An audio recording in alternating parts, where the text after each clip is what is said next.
Hello and नमस्ते। क्या आप जानते हैं डीएनए फिंगरप्रिंटिंग हमारी जेनेटिक पहचान को तो सुरक्षित रखने में मदद करती है। मुझे ऐसा लगता है यह न केवल अपराधों को सुलझाने में सहायक है, बल्कि यह मेडिसिन और जेनेटिक्स के क्षेत्र में नई नई खोजों के द्वार भी खोलती है। इससे यह फायदा होगा कि हम अपने स्वास्थ्य और डिसीज के प्रति बहुत अधिक जागरूक हो सकते हैं। तो मेरा नाम है शालिनी राव। मैं डिजिटल बायोलॉजी साइंस की डिजिटल रचयिता हूँ। आपको हमारा वीडियो पसंद आए तो लाइक करें, शेयर करें, साथ ही सब्सक्राइब करें। साथ ही बेल आइकन को प्रेस करना ना भूलें, जिससे कि आपको नई वीडियो की नोटिफिकेशन मिलती रहे। जैसा कि गाइस स्टार्ट करते हैं हम आज अपना टॉपिक। आपको पता है कि हमारा क्या चल रहा है, मॉलिक्यूलर बेसिस ऑफ इनहेरिटेंस चल रहा है। इसका हमने सिस्टमैटिक प्रोटीन सिंथेसिस है आपका, और आपका लैक ऑपेरॉन है, ये सारे के सारे systematic part 1, part 2, part 3 and इस तरह हमने पार्ट 7 में पूरा कर लिया। अब हमारा डीएनए फिंगरप्रिंटिंग है, जो कि हमारा ये कौन सा पार्ट है, ये हमारा पार्ट है 8। कौन सा है आपका? पार्ट 8। पार्ट 8 में हम किस पे बात करने वाले हैं? हम पार्ट 8 में बात करने वाले हैं डीएनए फिंगरप्रिंटिंग पे। डीएनए फिंगरप्रिंटिंग जैसे कि आपको भी पता है, इतना तो आपको भी, इतना आप जो सोशल मीडिया देखते रहते हो, सीरियल्स देखते रहते हो, उसमें इतना क्लू दिया जाता है कि कोई भी अगर क्राइम हुआ है, ये डीएनए फिंगरप्रिंटिंग कहाँ से अब करता है? ये मतलब एक तरह से जैसे हमारे ये थंब होता है, इसका जो साइन है वो एक दूसरे से मैच नहीं करता है। इसी तरह हमारे जो डीएनए का सीक्वेंस होता है, क्योंकि सभी लिविंग ऑर्गेनिज्म में डीएनए आरएनए दो जेनेटिक मटेरियल होते हैं, तो डीएनए की जो सीक्वेंसिंग होती है वो दो पर्सन में सेम नहीं हो सकती है। क्यों नहीं सेम हो सकती है? क्योंकि इसमें जो भी इसका स्ट्रक्चर होता है वो डिफरेंट होता है। तो हम कह सकते हैं कि 99% तो सेम हो सकता है, जो आपका फादर और आपका क्या है, सन है, बट 1% उनमें भी डिफरेंट होगा। तो ये एक तरह से बहुत अच्छी फील्ड है हमारी मेडिसिन की, जिसमें हम किसी भी तरीके का, अगर कोई आपका जो फैमिली प्रॉब्लम्स है, जहाँ पर काफ़ी कुछ देखने को मिलता है कि केसेस होते हैं, तो वहाँ पर भी हम आइडेंटिफाई कर सकते हैं कि किस तरह आपका, जैसा कि हम बात कर रहे थे डीएनए फिंगरप्रिंटिंग का, जिस तरह किसी के थंब साइन एग्जैक्ट नहीं हो सकते, वैसे ही डीएनए फिंगरप्रिंटिंग जो होता है वो 2% का सेम नहीं हो सकता है। तो ये जो टेक्निक है डीएनए फिंगरप्रिंटिंग, इससे हमें काफ़ी हेल्प मिलती है। मेडिसिन से भी हम किसी को भी फाइंड आउट कर सकते हैं कि क्या रिलेशन है, कि मतलब एग्जैक्ट वो उसका ही फादर है सन का या फिर नहीं, ऐसे करके मतलब निकाल सकते हैं। और कोई क्राइम होता है, क्राइम में तो ये बहुत ही यूज़फुल होता है। क्राइम होता है तो वहाँ पर जो ऑन द स्पॉट जितने भी आपके जो सैंपल्स होते हैं, उन सब का आपका क्या किया जाता है, डीएनए सैंपलिंग की जाती है, जिससे कि अगर थोड़ा-सा भी सीक्वेंस अगर किसी पर्सन से मैच करेगा तो उसके ऊपर पूरी तरीके से वो सॉल्व आउट हो सकता है। तो इसमें क्या, सबसे पहले जो है आपका डीएनए फिंगरप्रिंटिंग, अब ये कैसे ऑर्गेनाइज हुआ? तो ये साइंटिस्ट थे एस चेलेस, इन्होंने इसको ऑर्गेनाइज किया। इन्होंने पहली बार स्टडी किया कि किस तरह डीएनए की जो सीक्वेंसिंग होती है, डीएनए कहाँ, मोस्टली हमारे न्यूक्लियस में प्रेजेंट होता है। तो जो हमारा सेल होता है उसमें सेंटर में कह सकते हैं पेरिफेरल कंडीशन में, पेरिफेरल कंडीशन में आपका न्यूक्लियस होता है, उसी में आपका ये जेनेटिक मटेरियल पड़ा रहता है। तो ये जेनेटिक मटेरियल हम बाद में इसको देखते हैं, क्रोमोसोम्स और न्यूक्लियोटाइड, ये सारे के सारे 4 डिफरेंट बेसिस होते हैं, एडेनिन, गुआनिन, थाइमिन, साइटोसिन, और जिसमें कि वो क्या होते हैं, hydrogen bond, double hydrogen bond and triple hydrogen bond से क्या होते हैं, कनेक्ट रहते हैं। तो अब जो एस जेलिफर है, इन्होंने सबसे पहले डीएनए फिंगरप्रिंटिंग को देखा। अब इन्होंने क्या देखा कि मतलब ओनली 1%, यानी कि कोई भी 2%, 99% उनका सीक्वेंस सेम हो सकता है, जैसे for example father and son, but 1% जो होगा वो डिफरेंट होगा। तो हम डीएनए फिंगरप्रिंटिंग एग्जैक्ट 100% नहीं निकलता है, 1% सीक्वेंस जो होते हैं वो सेम सेम होते हैं। अब जो डेंसिटी ग्रेडियंट, डेंसिटी ग्रेडियंट यानी कि जो हमारा डीएनए वो मतलब बुल्क भी फॉर्म में भी होता है, बुल्क फॉर्म यानी कि काफी कंजेस्टेड, और सैटेलाइट रिपीटेशन। अब रिपीटेटिव यानी कि हमें पता है कि जो नाइट्रोजन बेस है, एडेनिन, गुआनिन, थाइमिन, साइटोसिन, ये एक दूसरे से पैरेलली क्या होते हैं, आपका डीएनए का कैसा है स्ट्रक्चर, इस तरह का स्ट्रक्चर है। तो यहाँ पर क्या होते हैं, बीच में सीक्वेंस में आपका एडेनिन जो होता है वो क्या होता है, थाइमिन से डबल बॉन्ड हाइड्रोजन के साथ जुड़ा रहता है, जबकि ग्वानिन जो होता है वो साइटोसिन से ट्रिपल बॉन्ड। तो जब हम रिपीटेशन का मतलब है रिपीट होते, ए के बाद टी आया, टी के बाद सी आया, फिर वापस से ही रिपीटेशन। रिपीटेशन को आपने अभी प्रोटीन सिंथेसिस और लैक ऑपेरॉन आगे और भी प्रोसीजर उनमें काफी अच्छे से समझा है, मुझे ऐसा एक्सप्लेन किया है मैंने। तो फिर आपका क्या है कि बुल्क फॉर्म होती है, यानी कि बहुत ज्यादा। अब आपको पता है ना कि हमारा न्यूक्लियस का साइज क्या होता है और हमारा डीएनए क्या होता है, वो बहुत ज्यादा कंजेस्टेड। जैसे आपका 10 मीटर लंबा आपको रस्सी है और वो आपको कितने, आपका कुछ कुल छोटे से कमरे में रखना है, तो आप क्या करोगे, उसको राउंड राउंड राउंड करोगे। तो वही बुल्क मतलब बहुत ज्यादा कंजेस्टेड। और सैटेलाइट या रिपीटेड, अब ये सैटेलाइट रिपीटेड में क्या होता है, आपके नाइट्रोजन बेस आते हैं, ग्वानिन, थाइमिन, साइटोसिन। ये तो हमको पता है कि अगर ब्रेक डाउन करना है, एडेनिन जो है थाइमिन के साथ डबल हाइड्रोजन बॉन्ड के साथ आपका बाइंड रहता है, तो और जो ग्वानिन होता है वो साइटोसिन के साथ ट्रिपल बॉन्ड। तो हम जब ब्रेक करेंगे तो ज्यादा एनर्जी कहाँ होगी, हमें ज्यादा एनर्जी हमें ट्रिपल बॉन्ड को ब्रेक करने में लगेगी कि डबल बॉन्ड को लगेगी। तो हमें ब्रेक करने के लिए ज्यादा एनर्जी किसमें लगती है, जब हम साइटोसिन को ग्वानिन से ब्रेक डाउन करते हैं।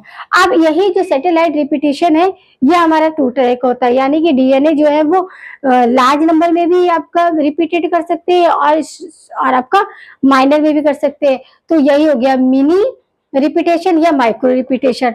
मिनी रिपीटेशन देखो इस तरह का आ रहा है, एडेनिन, थाइमिन, ग्वानिन, साइटोसिन, फिर से आपका एडेनिन, थाइमिन, ग्वानिन, ये आपका रिपीटेशन है कि मतलब एक बार एजीटी आया फिर सीटी, ये रिपीटेशन करता रहते हैं। अब रिपीटेशन मिनी है, तो मिनी को क्या कहते हैं, VNTR, यानी कि variable number of traded, variable number of traded repeated, variable number of traded repeated.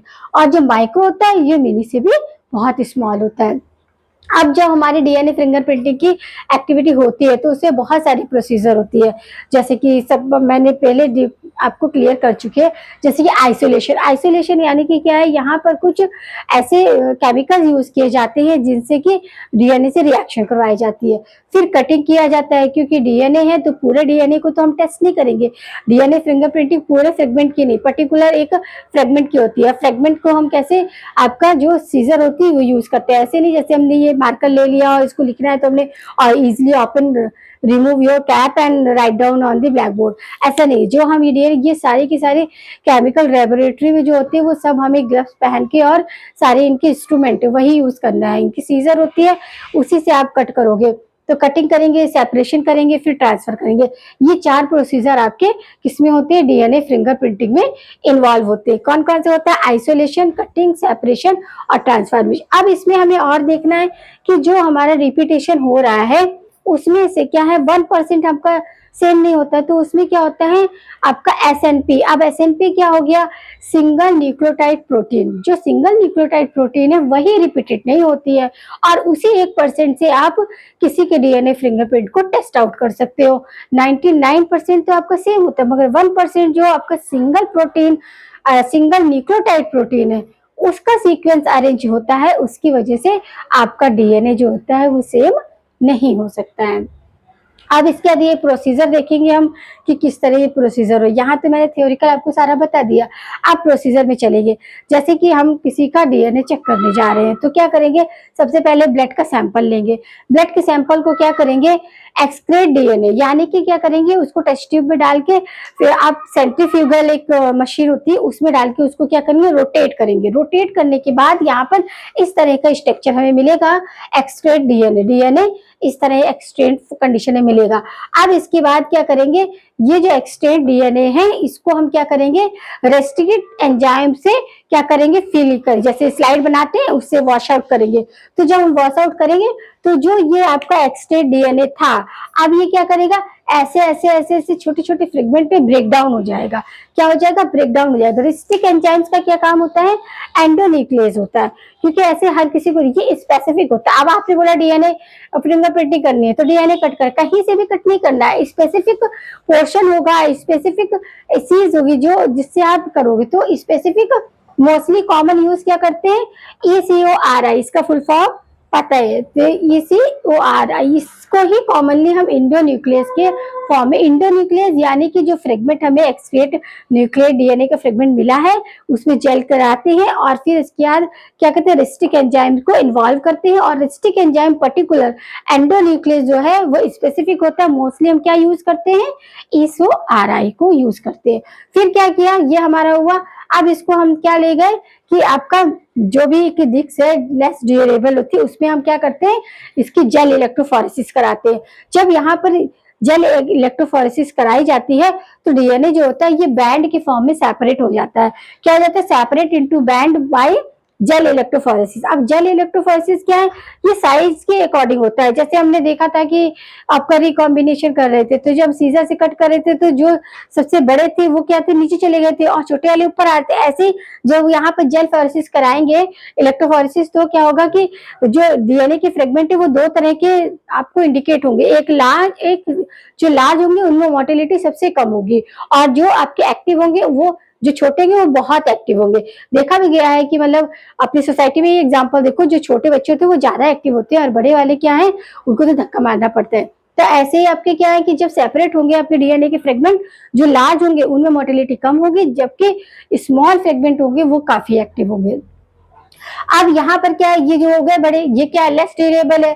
फिर क्या हुआ, इनको प्रोवेव किया गया, प्रोवेव किया गया यानी कि ये जो इलेक्ट्रोफोरेसिस इसके ऊपर क्या है, एक पेजेस रखा गया, एक पेजेस रखा गया जिसको बोलते हैं प्रोब्स, प्रोब्स रखा गया। तो अब जैसे कोई ये फिगर है इसके ऊपर आप एक टेस्ट पेपर रखोगे तो क्या होगा, उसके ऊपर साइन आ जाएगा, ऐसे इस पे साइन आ गया तो probe bind to the specific DNA sequence. अब यहाँ पर जेल फोरेसिस हो गई है और इसके ऊपर हमने एक शीट रखा, शीट के ऊपर क्या हो गया, ये जो आपके लाइट वाले जो एक्टिव होंगे वो क्या हो जाएंगे, उसमें इंडिकेट हो जाएंगे। इंडिकेट हो गए तो कौन से इंडिकेट हो गए, जो प्रोब बाइंड थे, और जो प्रोब नहीं हुए थे नॉन प्रोब बाइंड वहां पे इंडिकेट नहीं हो पाएंगे। फिर इस तरह का स्ट्रक्चर हो गया कि एक्स्ट्रा प्रोब अनबाइंडेड ऑफ। यहाँ पर क्या हुआ कि जो एक्स्ट्रा वाले थे, यहाँ तो लिमिटेड आपका ये था, यहाँ लिमिटेड हो रहा है, ये यहाँ पर सीक्वेंस अलग है, यहाँ पर सीक्वेंस अलग, यहाँ पर ज्यादा एक्टिव है, यहाँ पर कम मोर्टिलिटी है, यहाँ पर हाई है। तो यहाँ पर मिक्स हो गए, सब सारे के सारे मिक्स हो गए, extra probe unbind DNA molecule हो गए। अब इसके बाद इसको क्या किया, सेपरेट किया गया, क्योंकि अब क्या करना है, सेपरेशन करना है। सेपरेट किया गया तो यहाँ पर क्या हुआ, प्रोब बाइंड टू डीएनए। अब डीएनए जो है वो बाइंड हुए थे, वो क्या हो रहे हैं, प्रोब में सेटलमेंट हो गए। यहाँ पर क्या है, पूरा मूवमेंट कर रहे हैं, यहाँ भी मूवमेंट कर रहे हैं, बट यहाँ पर सेट हो गए वो अपनी पर्टिकुलर पोजीशन पे।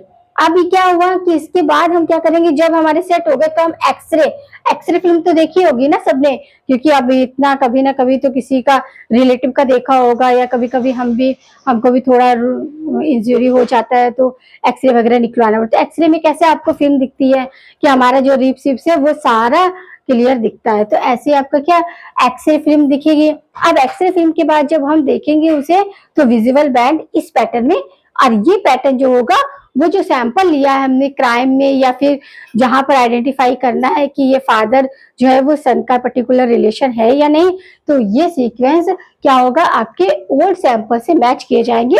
और जब ये मैच हो जाएंगे तो ये फाइनलाइज्ड हो जाएगा कि डीएनए फिंगरप्रिंटिंग क्या है, काफी कुछ हद तक क्या हो रही है, मैच कर रही है।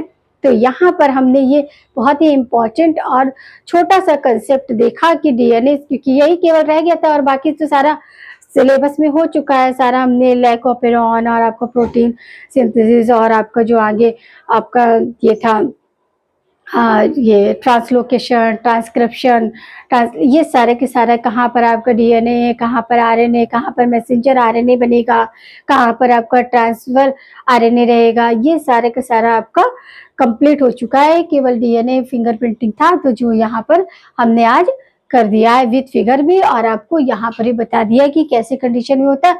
डेंसिटी ग्रेडियंट आपका फर्दर 2 में होगा, बल्क होगा और सैटेलाइट होगा। बल्क जो होगा वो आपका रिपीटेड नहीं होता है, सैटेलाइट पैटर्न जो होता है वो रिपीटेड होता है। कैसे रिपीटेड होता है कि मतलब एडेनिन के बाद थायमिन, थायमिन के बाद ग्वानिन, ग्वानिन के बाद, यानी कि चारों के चारों जो आपके नाइट्रोजन बेस है एक बार आने के बाद ही, अब ऐसा नहीं है कि यहाँ पर ए है, यहाँ पर टी, फिर वापस से ए और फिर जी और फिर सी, इस तरह का सीक्वेंस है। रिपीटिंग का मतलब है कि ये 4 नाइट्रोजन बेस फिर वापस ए से जी तक जाएंगे, ए से सी तक जाएंगे, तो ये रिपीटेशन होता है कि सेम रिपीट होगा। अलग से नहीं होगा, कोई अलग सीक्वेंस नहीं होगा, वही सीक्वेंस होगा जो आपके पैटर्न में है। पैटर्न में है आपका एडेनिन जो है वो थायमिन के साथ डबल बॉन्ड के साथ जुड़ रहा है, और ग्वानिन जो है वो साइटोसिन के साथ ट्रिपल बॉन्ड में, और ये ट्रिपल बॉन्ड किसके हो रहे हैं, हाइड्रोजन बॉन्ड के हो रहे हैं। तो ये सारे चीजें आपको विथ कंसेप्ट याद रखनी है कि किस तरह कहाँ पर कौन सा बॉन्ड ब्रेक होगा। अब यहाँ पर क्या रिपीटेशन हो रहा है, तो हमें ए से टी के बीच में जो बॉन्ड है उसको तोड़ने से ज्यादा एनर्जी कहाँ लगेगी, हमारा जो आपका ग्लाइसिन को साइटोसिन से तोड़ने में वहां पे ज्यादा लगेगा। तो यहाँ पर VNTR क्या है आपका, वेरिएबल नंबर ऑफ टेंडर रिपीटेड्स। ठीक है, ये सारे के सारे आपके यहाँ पर फाइनली आपका DNA फिंगरप्रिंटिंग हो जाता है पूरा कंप्लीट। इसमें इसी तरह के क्वेश्चन बनते हैं कि कहाँ पर फिल्म है, एक्सरेज है, तो आप इसी से अच्छे से कर लीजिएगा और यहाँ पर सारी क्या हो जाएगी, सीक्वेंस आपका निकल जाएगा। तो ये आपका देखने में छोटा है मगर बहुत ही इम्पॉर्टेंट है, और इसका जो यूज है अभी हम और भी ज्यादा मेडिकल और आपके क्या इससे मेडिसिन से रिलेटेड कई नए नए डिस्कवरी की जा रही, उसमें भी यूज किया जा रहा है। तो ये आपको करना है, और यहाँ पर आपका ये फिनिश हो